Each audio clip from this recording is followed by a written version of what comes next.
Before getting into the more exotic patches of the CUNSA filter, I would like to start from some more conventional and iconic sounds that we can get within the realm of the so-called subtractive synthesis. I would like to start with a sound that is quite easy to make, but it is also immediately recognizable, which is the synth brass. Besides being quite accessible, programming-wise at least, I think it's going to be a little bit of a challenge nonetheless in this setup here, because this kind of sound is mainly associated with analog polyphonic synthesizers. We are talking about very efficient architecture with lots of modulation sources, lots of voices, lots of filters, and so on. In this setup here, we are quite limited because we have just two voices, two envelopes, but we have four filters, so we can try and see what we can get out of them. I think that one of the best and most straightforward explanation of the sound design process to get an analog synth brass sound is the one made by Steve Porcaro in the Starlix instructional video that I will link in the description. It's really worth checking out. To sum up Steve's patch, we have two oscillators in unison, fed through VCA, fed through an amplifier with three separate envelopes, one for the filter, one for the VCA, and one that controls the pitch of one of the two oscillators, either one, to achieve what he calls the blip. So let's try and see what we can get in this system here. So first of all, we already have a problem as for the oscillators, because we need two sawtooth oscillators, and with BRENSO we only have one. However, as we said in this other video that I will link here and in the description, it is possible to derive a sawtooth from the yellow oscillator by multiplying a unipolar triangle wave by its bipolar square wave. And this is what we are going to do right now. As already noted in the comments of that previous video, instead of using the combination of 3-2-1 and the 4-quadrant multiplier, we can use the built-in VCA, linear DC-coupled VCA that serves as the modulation bus, timbre modulation bus here on the BRENSO. So we are going to patch the square wave output and making sure that this is set to the left. So we are taking the square wave derived from the coarse logic and patch it into this input here. And then we will patch the triangle wave into the VCA CV input, which automatically scale it into the unipolar domain, and we can define its amplitude from here. And by doing so, we should be able to get a kind of a sawtooth.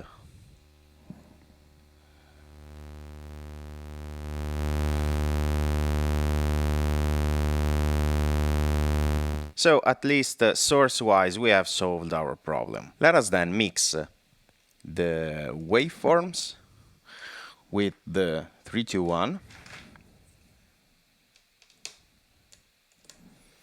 and then feed the output. Let's remove the offset and keep the phase consistent between two, and set this to the left.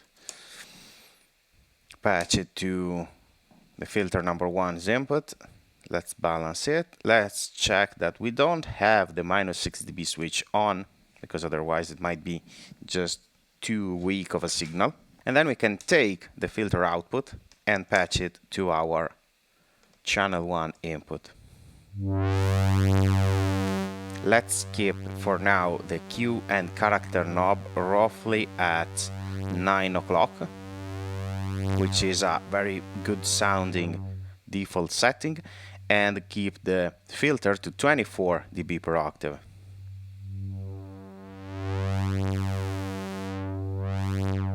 Now I may need to start introducing a controller, which right now I'm going to use this one. And first I want to multiply my gate and volt per octave signals. so that I already have 3 buffered copies of this signal here. And the first one is, of course, the volt per octave input, the most important one, that I will patch to the BRENSO and then route it to the green oscillator through the internal integrator. And now, okay, in Steve's video he used 3 separate envelopes. We only have 2 actual envelopes that are limited to 3 stages: attack, hold, and release. We have also the integrator here, the dual slew limiter, that we can use as a spare envelope. We are just limited to the linear variation if we need it. I think that it might be useful. So right now the structure is 2 sound sources mixed and then fed to 1 filter. We are just using 1 section here on the CUNSA, and the filter goes into the CGM, which already has a built-in VCA. Let us then patch 1 copy of my gate input to this envelope here that I set in hold mode with a long time scale.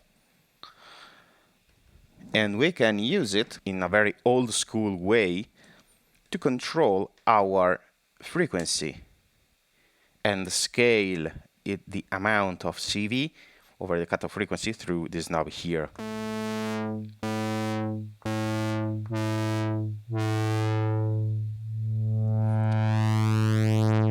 A usual combination of envelopes going to the filter and the VCA is having the VCA one slightly longer than the filter one, so that we can better experience all the effect, all the filter modulation before cutting off the sound's amplitude. So I think that we might take advantage of often underestimated semi-normalization here on Falistri, and so instead of using the green generator, we are using the yellow one to control the cutoff frequency. And you might wonder why, because they are just the same, which is true, except for this unipolar output here is semi-normaled to the slew limiter input. So we already have a slower version of whatever settings we have here on the yellow oscillator from this output here, which is what I will use to control our VCA. This one. You can hear that I can set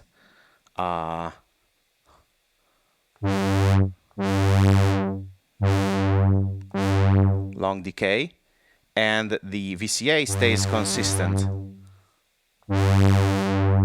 And I can even add it a little bit more, and if I have an offset,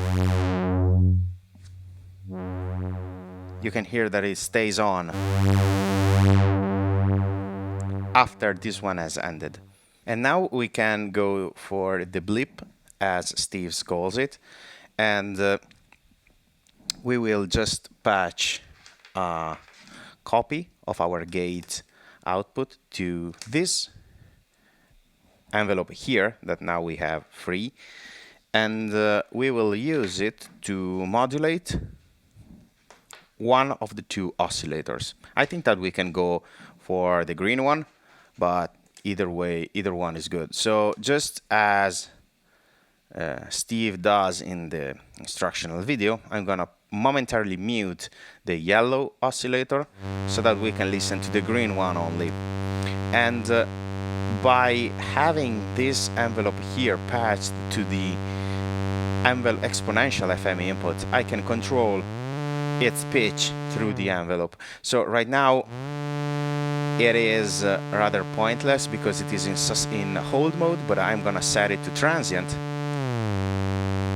and obtain a spike transient that I can use to have this effect here. And so if we combine the 2 oscillators,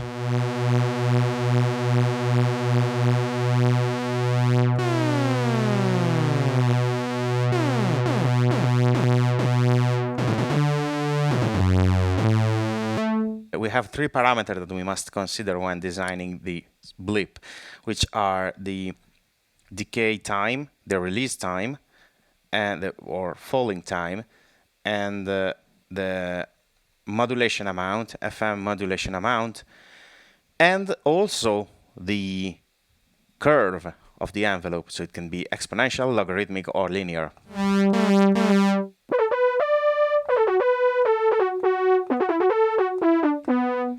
Nice. Now we can make a few adjustments to this patch. The first one is to use a copy of our volt per octave signal to control the filter tracking and make it track together with our sound so that the highest note won't be duller proportionately than the lower ones.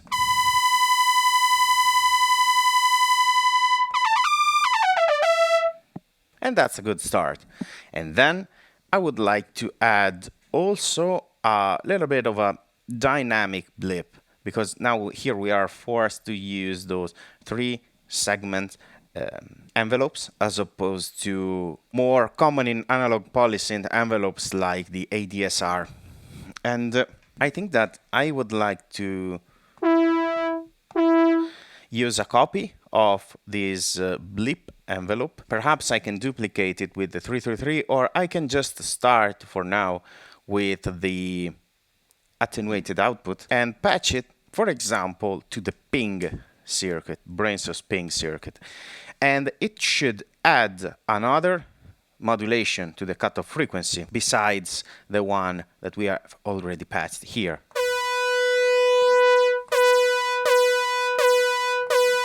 Compare this to this.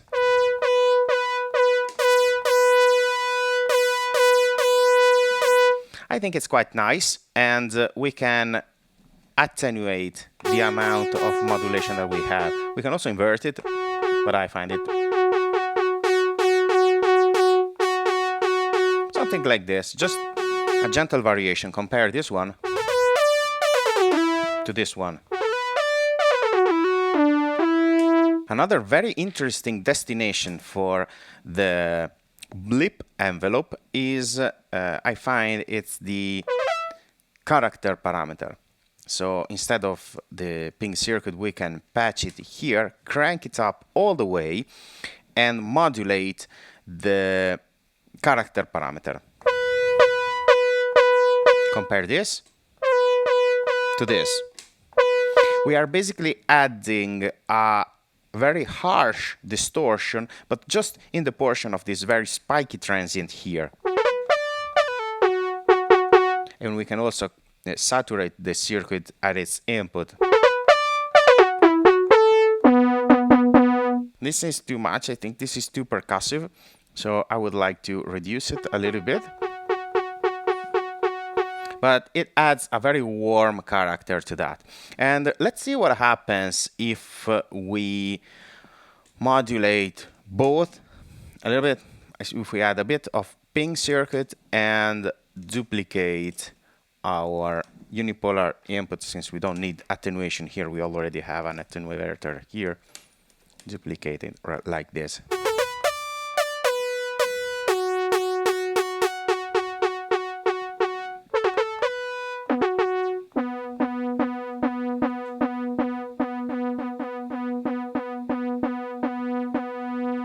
Something that I also like to do is to use this envelope here, another envelope, to control the input VCA rather than the output VCA.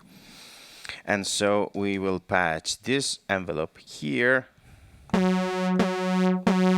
That allows also us to control a bit of the saturation going into the filter. At this point, we can introduce a pinch or a load of reverb, something like this.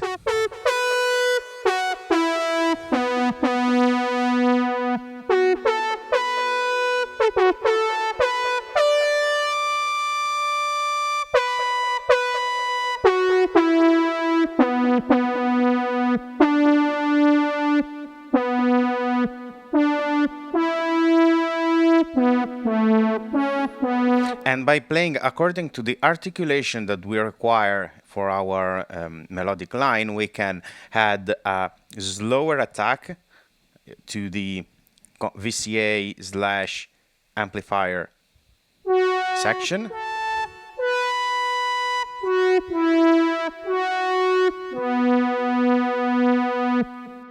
Or we can use faster setting, almost going all the way to the left for more staccato-like patches, like... Unfortunately, we are limited to a single voice, but if we had more voices, we could play something like this.